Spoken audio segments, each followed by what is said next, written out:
Thanks, gentlemen.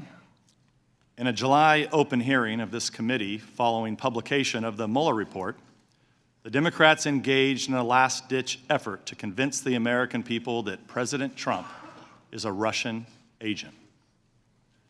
That hearing was the pivotal finale of a 3-year-long operation by the Democrats, the corrupt media, and partisan bureaucrats to overturn the results of the 2016 election.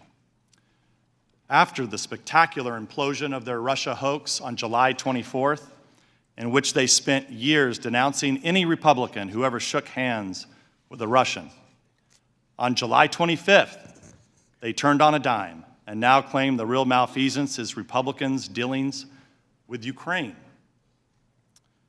In the blink of an eye, we're asked to simply forget about Democrats on this committee, falsely claiming they had more than circumstantial evidence of collusion between President Trump and Russians. We should forget about them reading fabrications of Trump-Russia collusion from the Steele dossier into the congressional record. We should also forget about them trying to obtain nude pictures of Trump from Russian pranksters who pretended to be Ukrainian officials. We should forget about them leaking a false story to CNN while he was still testifying to our committee claiming that Donald Trump Jr. was colluding with WikiLeaks.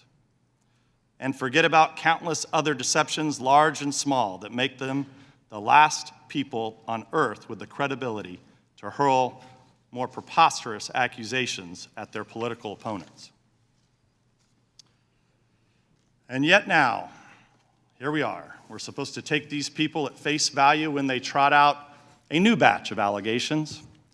But anyone familiar with the Democrats' scorched earth war against President Trump would not be surprised to see all the typical signs that this is a carefully orchestrated media smear campaign.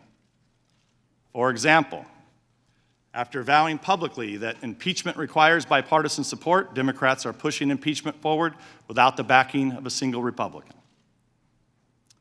The witnesses deemed suitable for television by the Democrats were put through a closed-door audition process in a cult-like atmosphere in the basement of the Capitol, where Democrats conducted secret depositions, released a flood of misleading and one-sided leaks, and later selectively released transcripts in a highly staged manner. Violating their own guidelines, Democrats repeatedly redacted from the transcripts the name of Alexander Chalupa, a contractor for the Democratic National Committee who worked with Ukrainian officials to collect dirt on the Trump campaign, which she provided to the DNC and the Hillary Clinton campaign. The Democrats rejected most of the Republicans' witness requests, resulting in a horrifically one-sided process where the crucial witnesses are denied a platform if their testimony does not support the Democrats' absurd accusations. Notably, they are trying to impeach the president for inquiring about Hunter Biden's activities. Yet they refuse our request to hear from Biden himself. The whistleblower was acknowledged to have a bias against President Trump, and his attorney touted a coup against the president and called for his impeachment just weeks after the election. At a prior hearing, Democrats on this committee read out a purely fictitious rendition of the president's phone call with President Zelensky. They clearly found the real conversation to be insufficient for their impeachment narrative, so they just made up a new one. And most egregiously, the staff of the Democrats on this committee had direct discussions with the whistleblower before his or her complaint was submitted to the Inspector General. Republicans can't get a full account of these contacts because Democrats broke their promise to have the whistleblower testify to this committee. Democrat members hid these contacts from Republicans and then lied about them to the American people on national television. I've noted before, the Democrats have a long habit of accusing Republicans of offenses they themselves are committing. Let's recall, for years they accused the Trump campaign of colluding with Russia when they themselves were colluding with Russia by funding and spreading the Steele dossier, which relied on Russian sources. And now they accuse President Trump of malfeasance in Ukraine when they themselves are culpable. The Democrats cooperated in Ukrainian election meddling, and they defend Hunter Biden's securing of a lavishly paid position with a corrupt Ukrainian company, all while his father served as vice president. Despite this hypocrisy, the Democrats are advancing their impeachment sham. But we should not hold any hearings at all until we get answers to three crucial questions the Democrats are determined to avoid asking. First, what is the full extent of the Democrats' prior coordination with the whistleblower? And who else did the whistleblower coordinate this effort with? Second, what is the full extent of Ukraine's election meddling against the Trump campaign? And third, why did Burisma hire Hunter Biden? And what did he do for them? And did his position affect any U.S. government actions under the Obama administration? These questions will remain outstanding because Republicans were denied the right to call witnesses that know these answers. What we will witness today is a televised theatrical performance staged by the Democrats. Ambassador Taylor and Mr. Kent, I'd like to welcome you here.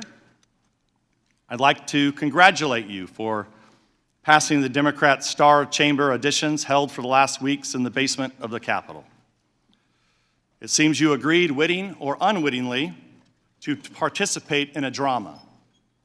But the main performance, the Russia hoax, has ended, and you've been cast in the low-rent Ukrainian sequel. I'll conclude by noting the immense damage the politicized bureaucracy has done to Americans' faith in government. Though executive branch employees are charged with implementing the policies set by our president, who is elected and responsible to the American people, elements of the civil service have decided that they, not the president, are really in charge.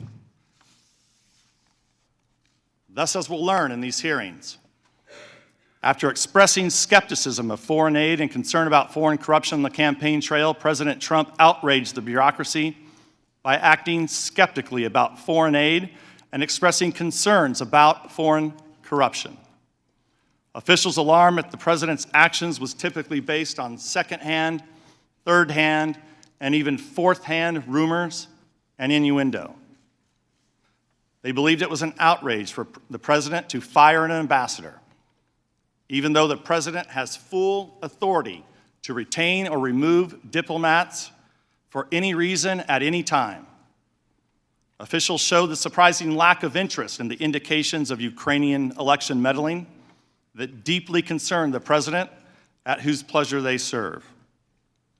Despite all their dissatisfaction with President Trump's Ukraine policy, the president approved the supply of weapons to Ukraine, unlike the previous administration, which provided blankets as defense against invading Russians.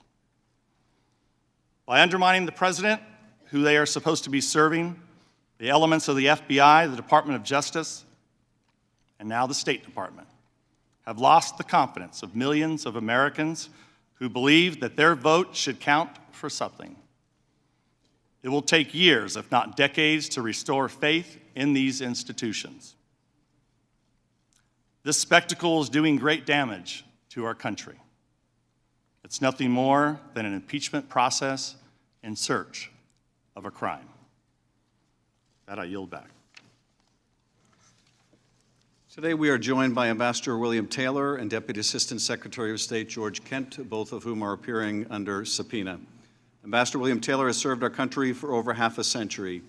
He attended U.S. Military Academy at West Point, graduating in the top 1% of his class, before serving as an infantry officer in the U.S. Army for 6 years, including with the 101st Airborne Division during the Vietnam War. Ambassador Taylor led a rifle platoon in Vietnam and was awarded the Bronze Star Medal and the Air Medal for Valor.